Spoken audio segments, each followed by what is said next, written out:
Hello everyone, कैसे हैं आप सब। तो जैसे कि मैंने आपसे एक क्वेश्चन पूछा था, राइट, कि क्या सब्सिडरी कंपनी अपनी होल्डिंग कंपनी में कोई शेयर्स एक्वायर कर सकती है या नहीं। ओके, सो जनरली मेरे पास काफी लोगों के आंसर आए एंड ठीक था कुछ लोगों का। तो हम इसको एक्सप्लेन करेंगे with the help of companies act 2013, ठीक है। तो सेक्शन 19 ऑफ कंपनीज एक्ट 2013 इसके रिगार्डिंग डील करता है।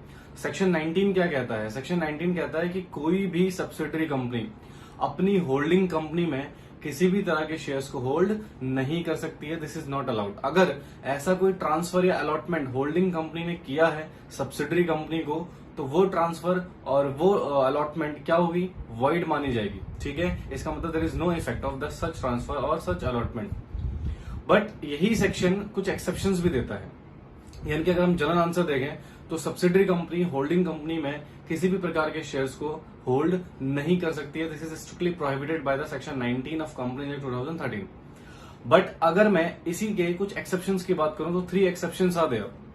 पहला एक्सेप्शन है कि अगर मान लीजिए कि एक कंपनी, सब्सिडरी कंपनी, किसी मेंबर जो होल्डिंग कंपनी का मेंबर है, राइट, उसकी नॉमिनी अपॉइंट हुई है, ठीक है, और वो मेंबर की डेथ हो जाती है, तो उस केस में उस मेंबर के जो मर चुका है, जिसकी डेथ हो चुकी है, तो उसके शेयर्स ट्रांसफर हो जाएंगे किसको?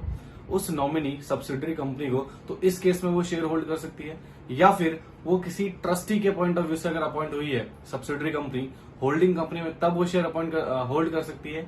और तीसरा जो स्पेसिफिक केस है कि सर पहले से ही, जैसे फॉर एग्जाम्पल एक कंपनी जो अभी सब्सिडरी नहीं बनी है बट उसने ऑलरेडी उस होल्डिंग कंपनी में, जो फ्यूचर में उसकी होल्डिंग बनेगी, ऑलरेडी शेयर एक्वायर करे हुए हैं और बाद में वो सब्सिडरी बनती है तो इस केस में भी वो क्या कर सकती है? शेयर्स होल्ड कर सकती है, ठीक है। तो ये 3 स्पेसिफिक केस है। पहला, सर लीगल रिप्रेजेंटेटिव या नॉमिनी के बेसिस पे वो शेयर एक्वायर कर सकती है। दूसरा, सर अगर वो ट्रस्टी बनी हुई है तो ट्रस्टी के बेसिस पे वो शेयर एक्वायर कर सकती है।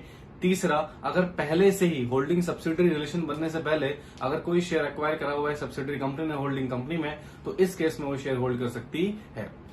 अब एक और छोटा सा प्रश्न आता है, जैसे कि हमने देखा हुआ है कि इक्विटी शेयर्स में जनरली वोटिंग राइट्स होते हैं, ठीक है। तो क्या यहां पर सब्सिडरी कंपनी के पास वोटिंग राइट्स भी होंगे क्या इन 3 एक्सेप्शन केसेस में? तो यहां पर 2 केसेस जो हैं उनमें तो वोटिंग राइट्स मिलेगा, बट तीसरे केस में वोटिंग राइट्स नहीं मिलेगा, ठीक है। पहला केस, ट्रस्टी के पॉइंट पे अगर वो शेयर एक्वायर कर रही है तो उसके पास वोटिंग राइट होगा, ठीक है। लीगल रिप्रेजेंटेटिव के पॉइंट ऑफ व्यू से अगर वो शेयर एक्वायर कर रही है तो भी वोटिंग राइट होगा, बट पहले से ही अगर शेयर एक्वायर करे हुए हैं, जो तीसरा केस था, उसमें उसको वोटिंग राइट नहीं दिया जाएगा, ठीक है। So this is the section 19 of companies act 2013, ठीक है।